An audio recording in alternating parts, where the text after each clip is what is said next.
Price lord dear brothers and sisters. ಪ್ರತಿದಿನ ಯೇಸು ತನ್ನ ಮಾತುಗಳಿಂದ ಸಾಂತ್ವನ ನೀಡುತ್ತಾನೆ.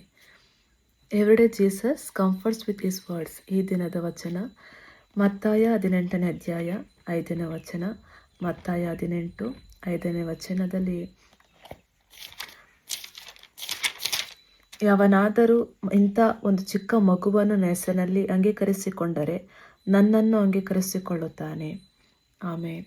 ಈ ವಚನವು ಯೇಸು ಕ್ರಿಸ್ತ ತನ್ನ ಶಿಷ್ಯರಿಗೆ ಹೇಳಿದ ಮಾತಾಗಿದೆ. ಅದು ಯಾವ ಸಂದರ್ಭದಲ್ಲಿ ನೋಡುವಾಗ ಅಲ್ಲಿರುವಂಥ ಶಿಷ್ಯರು ನಾನು ದೊಡ್ಡ ಎಂಬುದಾಗಿ ಅವರು ಒಬ್ಬರಿಗೊಬ್ಬರು ಅವರು ಕೇಳಿಕೊಂಡು ಮಾತನಾಡುವಾಗ ದೇವರು ಯೇಸು ಕ್ರಿಸ್ತನು ತನ್ನ ಶಿಷ್ಯರಿಗೆ ಈ ರೀತಿಯಾಗಿ ಒಂದು ಉತ್ತರವನ್ನು, ಒಂದು ಮಗುವನ್ನು ಕರೆದುಕೊಂಡು ಆತನ ಬಳಿಯಲ್ಲಿ ಹೇಳುವಂತನಾಗಿದ್ದಾನೆ.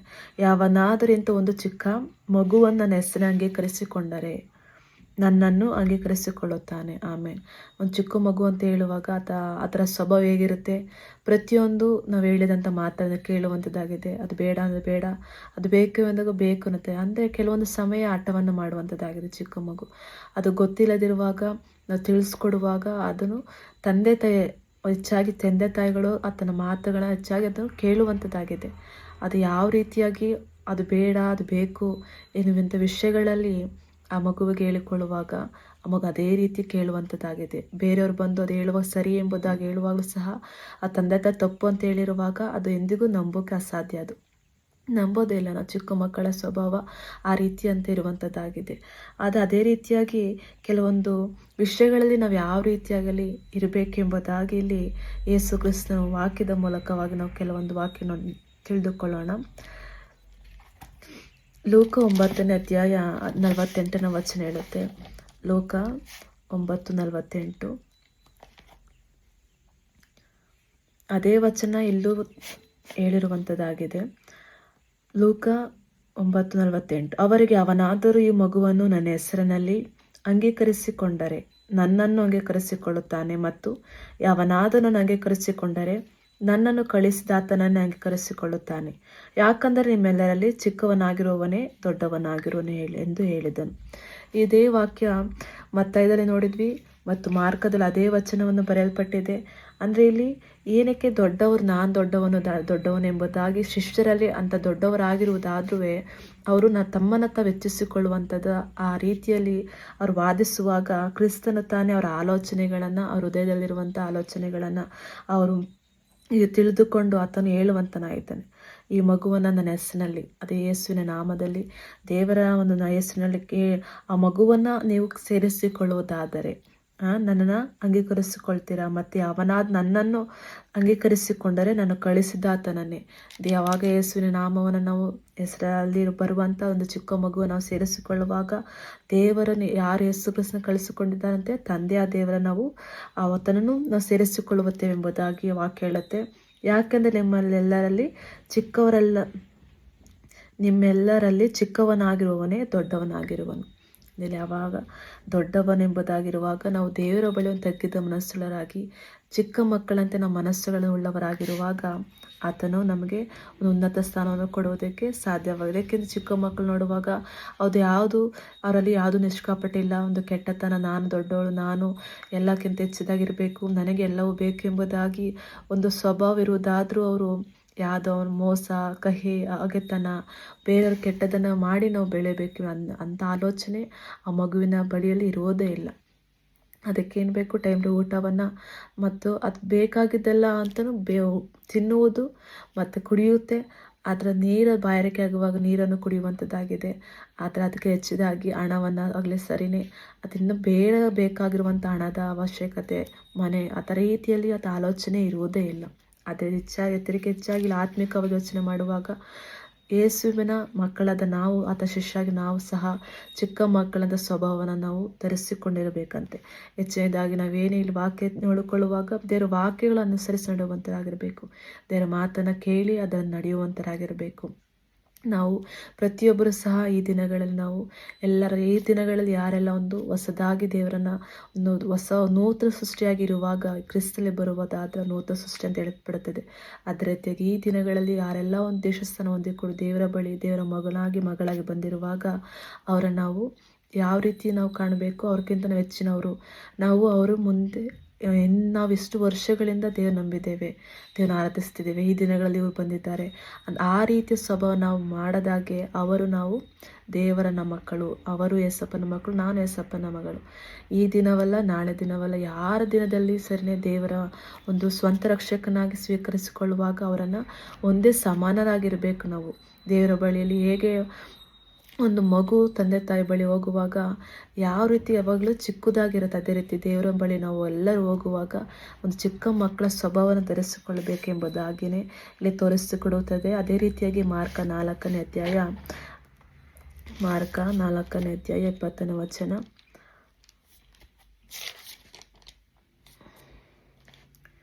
ಒಳ್ಳೆಯ ಭೂಮಿಯ ಮೇಲೆ ಬಿತ್ತಲ್ಪಟ್ಟವರು ಇವರೇ. ಇಂಥವ್ರ ವಾಕ್ಯವನ್ನು ಕೇಳಿ ಅಂಗೀಕರಿಸಿದ ಮೇಲೆ ಕೆಲವರು 30ರಷ್ಟು, ಕೆಲವರು 60ರಷ್ಟು, ಕೆಲವರು 100ರಷ್ಟು ಫಲವನ್ನು ಕೊಡುತ್ತಾರೆ ಅಂದನು. ಅಂದರೆ ಇಲ್ಲಿ ವಾಕ್ಯಗಳು ನೋಡುವಾಗ ಇಲ್ಲಿ ಯಾವುದೋ ವಿಷಯದಲ್ಲಿ ದೇವರು ಹೇಳುವಂತನಾಗಿದ್ದಾನೆ ಅಂತ ಹೇಳೋದಾದರೆ, ಒಳ್ಳೆ ಮಣ್ಣಿನಲ್ಲಿ ಬಿದ್ದಂಥ ಒಂದು ಬೀಜ ಅಂತ ಹೇಳುವಾಗ ನಿಜವಾಗಿಯೂ ದೇವರಲ್ಲಿ ಪ್ರತಿಯೊಂದು ವಾಕ್ಯಗಳು ಧ್ಯಾನಿಸುತ್ತಾ ಪ್ರತಿದಿನ ಆ ವಾಕ್ಯವನ್ನು ಕೈ ನಡೆಯುವಂತಿರುವಂಥ ಮಕ್ಕಳಲ್ಲಿ, ಏಸಪ್ಪನ ಮಕ್ಕಳಾದ ನಮ್ಮಲ್ಲಿ ನಮ್ಮ ಸ್ವಭಾವ ಹೇಗಿರಬೇಕಂತೆ, ಅದು ಹೇಗೆ 30, 60 ಮತ್ತು ಕೆಲವು 100ರಷ್ಟು ಫಲವನ್ನು ಕೊಡುವಂಥದ್ದಾಗಿದೆ. ಅದೇ ರೀತಿ ದೇವರು ತಾನು ನಮ್ಮನ್ನು ಸಹ ವೆಚ್ಚಿಸಲ್ಪಡುವುದಕ್ಕಾಗಿ ಅಲ್ಲ, ನಾವು ಫಲವನ್ನು ಕೊಡುವುದಕ್ಕಾಗಿ, ಆತನಲ್ಲಿ ಬೇರು ನಿಲ್ಲುವುದಕ್ಕಾಗಿ ನಮ್ಮನ್ನು ಕರೆದಿರುವಂತನಾಗಿದ್ದಾನೆ. ಹೇಗೆ ಒಂದು ಚಿಕ್ಕ ಮಗುವು ತನ್ನ ಪ್ರತಿಯೊಂದು ತಂದೆ ತಾಯಿ ಮಾತನ್ನು ಕೇಳುವಂಥದ್ದಾಗಿದೆ, ನನಗೆ ಗೊತ್ತು ಎಂಬುದಾಗಿ ಹೋಗೋದಿಲ್ಲ, ಅದು ಪ್ರತಿಯೊಂದು ವಿಷಯದಲ್ಲೂ ತಂದೆ ತಾಯಿನ ಸರಿನಾ ತಪ್ಪು ಎಂಬುದಾಗಿ ಕೇಳುವಂಥದ್ದು. ಅದೇ ರೀತಿಯಾಗಿ ನಾವು ಸಹ ಈ ದಿನಗಳಲ್ಲಿ ಚಿಕ್ಕ ಮಕ್ಕಳದ ಸ್ವಭಾವವನ್ನು ಧರಿಸ್ಕೊಳ್ಬೇಕು. ಆವಾಗಲೇ ನಾವು ಪರಲೋಕ ರಾಜ್ಯದಲ್ಲಿ ನಾವು ಸೇರೋದಕ್ಕೆ ಸಾಧ್ಯ, ಮತ್ತು ಪರಲೋಕ ರಾಜ್ಯನ ದೊಡ್ಡವರೆಂಬುದಾಗಿ ಎಣಿಸುವುದು ಸಾಧ್ಯ. ಈ ಲೋಕದಲ್ಲಿ ಅಲ್ಲ, ನಾವು ಸ್ವರ್ಗ ರಾಜ್ಯದಲ್ಲಿ ನಾವು ದೊಡ್ಡವರಾಗಿ ಎನಿಸಿಕೊಳ್ಳಬೇಕಾದರೆ ಇಲ್ಲಿ ನಾವು ಒಂದು ದೀನ ಮನಸ್ಸುಳ್ಳ ಆಗಿರಬೇಕು, ಮತ್ತು ಸೇವಕರೆನಿಸಿಕೊಳ್ಳುವರಾಗಿರಬೇಕು. ದೇವ್ರ ವಾಕ್ಯ ಹೇಳುತ್ತಲ್ವ, ದೇವರು ತಾನೇ ಯೇಸು ಕ್ರಿಸ್ತನೇ ಸ್ವತಃ ಹೇಳ್ತಾನೆ, ನಾನು ಸೇವೆ ಮಾಡಿಸಿಕೊಳ್ಳೋದಕ್ಕಾಗಿ ಬಂದಿಲ್ಲ, ಸೇವೆ ಮಾಡೋದಕ್ಕಾಗಿ ಬಂದಿದೆ ಎಂಬುದಾಗಿ. ಆಮೇಲೆ ಅದೇ ರೀತಿ ನಾವು ಸಹ ಸೇವೆ ಮಾಡುವುದಕ್ಕಾಗಿ ದೇವರು ನಮ್ಮನ್ನು ಕರೆದಿದ್ದಾನೆ. ನಾವು ಮುಂದಿನ ಪರಲೋಕ ರಾಜ್ಯದಲ್ಲಿ ಹೇಗೆ ನಾವು ಒಂದು ಸಿದ್ಧತೆಗೊಳ್ಳಬೇಕು, ಒಂದು ಚಿಕ್ಕ ಮಗುವಿನ ಸ್ವಭಾವವನ್ನು ಧರಿಸಿಕೊಳ್ಳಬೇಕು. ಒಂದು ಪ್ರೀತಿ, ವಿಶ್ವಾಸ, ಆತನ ಯಾವ ರೀತಿ ನಂಬಿಕೆಯಲ್ಲಿರುತ್ತದೆ ತಂದೆ ತಾಯಿಗಳ ಮೇಲೆ ಒಂದು ಆಧಾರಗೊಳ್ಳೋದು. ಅದೇ ರೀತಿಯಾಗಿ ನಾವು ಸಹ ಈ ದಿನಗಳಲ್ಲಿ ಕ್ರಿಸ್ತನ ವಾಕ್ಯದಲ್ಲಿ ಆ ಏಸಪ್ಪನ ಪ್ರತಿಯೊಂದು ಆತನ ಹೇಳಿದಂಥ ವಾಕ್ಯಗಳು ಕೈ ನಡೆಯುವಂತೆ ನಮ್ಮ ಜೀವಿತಗಳಲ್ಲಿ ಅನೇಕ ಸುವಾರ್ತೆ ಸಾರಲ್ಪಡುವಂಥ ಮಕ್ಕಳಾಗಿ, ಅನೇಕರನ್ನ ಒಂದು ಕಣ್ಣೀರಿಡುವಂಥ ಮಕ್ಕಳಿಗೆ ಅವರನ್ನು ವಾಕ್ಯದ ಮೂಲಕ ಸಮಾಧಾನ ಪಡಿಸುವಂತರಾಗಿರಬೇಕು. ವಾಕ್ಯದ ಬಲದಿಂದ ಅವ್ರನ್ನ ಒಂದು ಬಲವನ್ನು ತುಂಬುವಂತರಾಗಿರಬೇಕು ಎಂಬುದಾಗಿ ವಾಕ್ಯವು ನಮಗೆ ತಿಳಿಸುವಂತೆ ಪಡುತ್ತದೆ. ಅದೇ ರೀತಿ ಮತ್ತಾಯ 10ನೇ ಅಧ್ಯಾಯನ ನೋಡುವುದಾದರೆ, ಮತ್ತಾಯ 10ನೇ ಅಧ್ಯಾಯ 41-42 ವಚನ ಹೇಳುತ್ತದೆ, ಪ್ರವಾದಿ ಹೆಸರಿನಲ್ಲಿ ಪ್ರವಾದಿಯನ್ನು ಅಂಗೀಕರಿಸುವನು ಪ್ರವಾದಿಯ ಪ್ರತಿಫಲವನ್ನು ಪಡೆದುಕೊಳ್ಳುವನು. ನೀತಿವಂತನ ಹೆಸರಿನಲ್ಲಿ ನೀತಿವಂತನ ಅಂಗೀಕರಿಸುವವನು ನೀತಿವಂತನ ಪ್ರತಿಫಲವನ್ನು ಪಡೆದುಕೊಳ್ಳುವನು. ಯಾವನಾದರೂ ಶಿಷ್ಯನ ಹೆಸರಿನಲ್ಲಿ ಚಿಕ್ಕವರಾದ ಒಬ್ಬನಿಗೆ ಕೇವಲ ಒಂದು ತಂಬಿಗೆ ತಣ್ಣೀರನ್ನಾದರೂ ಕುಡಿಯುವುದಕ್ಕೆ ಕೊಟ್ಟರೆ ಅವನು ತನ್ನ ಪ್ರತಿಫಲವನ್ನು ಕಳೆದುಕೊಳ್ಳುವುದೇ ಇಲ್ಲವೆಂದು ನಾನು ನಿಮಗೆ ನಿಜವಾಗಿ ಹೇಳುತ್ತೇನೆ ಅಂದನು.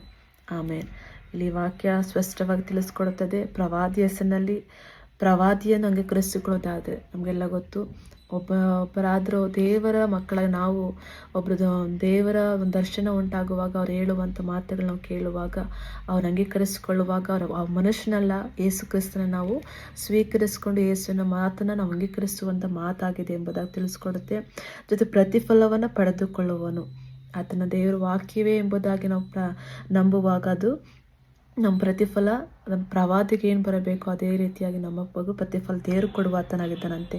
ನೀತಿವಂತನ ಹೆಸರಿನಲ್ಲಿ ನೀತಿವಂತನು ಅಂಗೀಕರಿಸುವನು ನೀತಿವಂತನ ಪ್ರತಿಫಲವನ್ನು ಪಡೆದುಕೊಳ್ಳುವನು. ನೀತಿವಂತನ ಎಂಬುದಾಗಿ ಯಾರಿಂದ ದೊರಕೋದು ನಮಗೆ? ಅದು ಯೇಸು ಕ್ರಿಸ್ತನ ಮಾತಿಂದ ನಮ್ಮ ಯೇಸುವಿನ ನಾಮದಲ್ಲಿ ಮಾತು ದೊರಕುವಂಥದ್ದಾಗಿದೆ. ಏಕೆಂದರೆ ನಾವೆಲ್ಲರೂ ಪಾಪಿಗಳಾದಾಗ್ಯೂ ಆತನು ತನ್ನ ಮೇಲೆ ನಮ್ಮೆಲ್ಲರ ಪಾಪ, ಶಾಪಗಳ ಅಪರಾಧಗಳೆಲ್ಲವನ್ನು ಹೊತ್ತುಕೊಂಡು ಆತನು ತನ್ನ ದೇಹದಲ್ಲಿ ಮರದ ಕಂಬವನ್ನು ಏರಿ ಆತನ ಪ್ರಾಣವನ್ನು ಕೊಟ್ಟು ನಮ್ಮ ಮೇಲೆ ಎಷ್ಟು ಪ್ರೀತಿ ಇಟ್ಟಿದ್ದೇನೆ ಎಂಬುದನ್ನು ತಿಳಿಸಿಕೊಡುವಂತನಾದನು. ಅದಕ್ಕೆ ನಮಗೆ ಏನಾಗಿದ್ದಿರುವಾಗ ನಾವು ಯೇಸುವಿನ ಪರಿಶುದ್ಧವಾದ ರಕ್ತವನ್ನು ತೊಳೆಯಲ್ಪಟ್ಟ ನಮ್ಮನ್ನು ಸಹ ನೀತಿವಂತನು ಎಂಬುದಾಗಿ ದೇವರು ನನ್ನ ಮಗನು ನಮ್ಮ ಮಗಳು ಎಂಬುದಾಗಿ ಕರೆಯುವಂತನಾಗಿದ್ದಾನೆ. ಅದೇ ರೀತಿ ಯಾರೆಲ್ಲ ಯೇಸು ಕ್ರಿಸ್ತ ನಾಮದಲ್ಲಿ ಸ್ವಂತ ರಕ್ಷಕನಾಗಿ ಸ್ವೀಕರಿಸಿಕೊಂಡಿರುವಂಥ ಜನರನ್ನು ನಾವು ದೇವರ ಹೆಸರಿನಲ್ಲಿ ಸೇರಿಸಿಕೊಳ್ಳುವಾಗ ದೇವರು ಏನಂತೆ ನೀತಿವಂತನನ್ನು ಅಂಗೀಕರಿಸುವನು, ನೀತಿವಂತನ ಪ್ರತಿಫಲವನ್ನು ಏನೆಲ್ಲ ಪ್ರತಿಫಲಿಟ್ಟೆ ಅದು ನಾವು ಸಹ ಅದು ಪಡೆದುಕೊಳ್ಳುವುದು ಸಾಧ್ಯವಾಗಿದೆಯಂತೆ.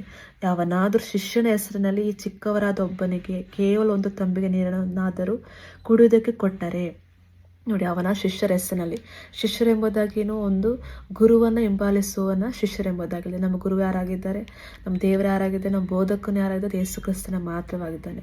ಆತನ ಹೆಸರಿನಲ್ಲಿ ಒಂದು ಚಿಕ್ಕ ಮಗುವಾದರೂ ನಾನು ಏಸಪ್ಪ ನಂಬಿದ್ದೇನೆ, ಏಸಪ್ಪ ನನಗೆ ಇಷ್ಟ, ಏಸಪ್ಪ ನನ್ನ ದೇವರು ಎಂಬುದಾಗಿ ಆತನು ಬರುವಾಗ ನಮ್ಮ ಬಳಿಯಲ್ಲಿ ನಮ್ಮ ಮನೆಗೆ ಬರುವಾಗ ಏನಂತೆ ಆತನಿಗೆ ಒಂದು ಕುಡಿಯುವುದಕ್ಕಾದರೂ ನಮಗೆ ಆ ಮಗುವಿಗೆ ಕೊಡುವುದಾದರೆ ಏನಂತೆ ಆತನ ಪ್ರತಿಫಲವನ್ನು ಕಳೆದುಕೊಡುವುದೇ ಇಲ್ಲವೆಂದು ನಾನು ನಿಮಗೆ ನಿಜವಾಗಿ ಹೇಳುತ್ತೇನೆ ಅಂದನು. ಹೇಗೆ ನಾವು ಯೇಸುವಿನ ನಾಮದಲ್ಲಿ ನಂಬಿಕೆಯಿಟ್ಟು ನಾವು ಏನೆಲ್ಲ ಕಾರ್ಯಗಳು ಮಾಡುವಂತರಾಗಿರ್ತೇವೋ ಅದಕ್ಕೆ ಪ್ರತಿಫಲವು ದೇವರಲ್ಲಿ ಸಿಗುವಂಥದ್ದು.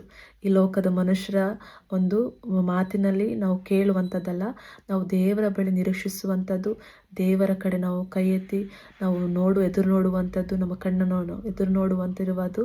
ಅದು ಪ್ರತಿಫಲ ಯಾರಲ್ಲಿ ಅಂತೆ ದೇವರಲ್ಲಿ ಮಾತ್ರ ಇರಬೇಕೆಂಬುದಾಗಿ ಹೇಳುತ್ತೆ. ಅದೇ ರೀತಿಯಾಗಿ ನಾವೆಲ್ಲ ಹೇಗೆ ಒಂದು ಚಿಕ್ಕ ಮಗುವಿನ ರೀತಿಯಲ್ಲಿ ನಾವು ಸ್ವಭಾವವನ್ನು ಧರಿಸಿಕೊಳ್ಳುವ ಮಾತ್ರ ನಮ್ಮ ಪರಲೋಕ ರಾಜನ ದೊಡ್ಡವರ ಎಂಬುದಾಗಿ, ಮತ್ತು ಜೊತೆ ಪ್ರತಿಫಲವು ನಮಗೆ ಸಿಗುತ್ತದೆ ಎಂಬುದಾಗಿ ವಾಕ್ಯ ಹೇಳುತ್ತೆ. ದೇವರನ್ನು ನಮಗೆ ಶಿಷ್ಯನು, ನಾವು ಯಾರು ಶಿಷ್ಯರಾಗಿದ್ದೇವೆ, ನಮಗೆ ಯಾರು ಗುರುವಾಗಿದ್ದಾರೆ, ಯಾರು ದೇವರಾಗಿದ್ದಾರೆ, ಯಾರು ನಮಗೆ ಬೋಧಕನಾಗಿದ್ದೇನೆ ಎಂಬುದಾಗಿ ತಿಳಿದಿರುವಾಗ ಅದು ಯೇಸು ಕ್ರಿಸ್ತನೆಂಬುದಾಗಿ. ಆತನ ಹೇಗೆ ನಾವು ಬಳಿಯಲ್ಲಿ ಹೋಗುವಾಗ ಒಬ್ಬ ಗುರುವಿನ ಬಳಿ ಶಿಷ್ಯನ ಹೇಗೆ ಹೋಗ್ತಾನೆ, ಏನು ಬರಿದಾಗಿ ಹೋಗ್ತಾನೆ, ಅಂದರೆ ಏನು ತಿಳಿಯದೆ ಏನು ಗೊತ್ತಿರೋದು ಕಲಿಯುವುದಕ್ಕಾಗಿ ಹೋಗ್ತಾ. ಅದೇ ರೀತಿಯಾಗಿ ನಾವು ಚಿಕ್ಕ ಮಕ್ಕಳಂತೆ ದೇವರ ಬಳಿಯಾಗಿ ಹೋಗುವಾಗ ನಮಗೆಲ್ಲವನ್ನು ಕೊಡುವಾತನಾಗಿದ್ದಾನೆ. ಪ್ರತಿಫಲವಾದ ಸರಿನೇ, ನೀತಿವಂತನಾಗಿರೋ ಸರಿನೇ, ದೇವರ ಒಂದು ನಮ್ಮನ್ನು ಹೇಗೆ ಹೆಚ್ಚಿಸಬೇಕೆಂಬುದಾಗಿ ಆತನೇ ಗೊತ್ತು. ಆತನ ಬಳಿ ಹೋಗುವಾಗ ಚಿಕ್ಕ ಮಗುವಿನ ರೂಪದಲ್ಲಿ ನಾವು ಹೋಗೋಣ. ಈ ಲೋಕದಲ್ಲಿರುವಂಥ ಮನುಷ್ಯನ ಮೆಚ್ಚಿಸೋದಕ್ಕಾಗಿ ಎಲ್ಲ ನಮ್ಮ ಹೃದಯವನ್ನು ಗ್ರಹಿಸುವನು, ತಿಳಿದುಕೊಂಡಿರುವನು. ನಮ್ಮ ಜೀವಿತಗಳೆಲ್ಲ ತಿಳಿದುಕೊಳ್ಳೋ ದೇವರ ಬಳಿ ಹೋಗುವಾಗ ಆತ ನಮ್ಮನ್ನು ಮೇಲೆ ಕೆತ್ತುವಂತನಾಗಿದ್ದಾನೆ.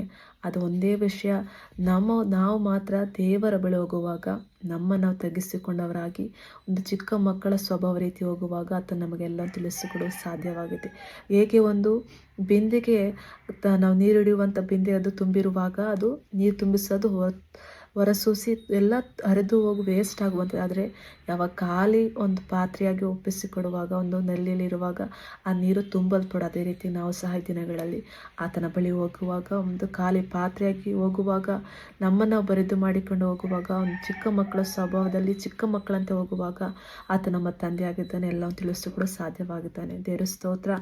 ಈ ಸಮಯಗಳಲ್ಲಿ ನಾವು ಯಾವ ರೀತಿ ಸ್ವಭಾವನಿರಬೇಕು, ಅದು ದೇವರ ಬಳಿಗೆ ಇಷ್ಟವಾಗುವಂಥದ್ದು, ದೇವರಿಗೆ ಹೇಗೆ ಇಷ್ಟಪಡುವಂತನಾಗಿದ್ದಾನೆ, ನಮ್ಮನ್ನು ಹೇಗಿರಬೇಕೆಂಬುದಾಗಿ ಆಸೆ ಪಡುತ್ತಾನೆ ಎಂಬುದಾಗಿ ಈ ವಾಕ್ಯದ ಮೂಲಕವಾಗಿ ನಮ್ಮನ್ನು ದೇವರು ತಾನೇ ಒಂದು ವಿಶೇಷವಾಗಿ ಆಶೀರ್ವದಿಸಿ ಸ್ತೋತ್ರ.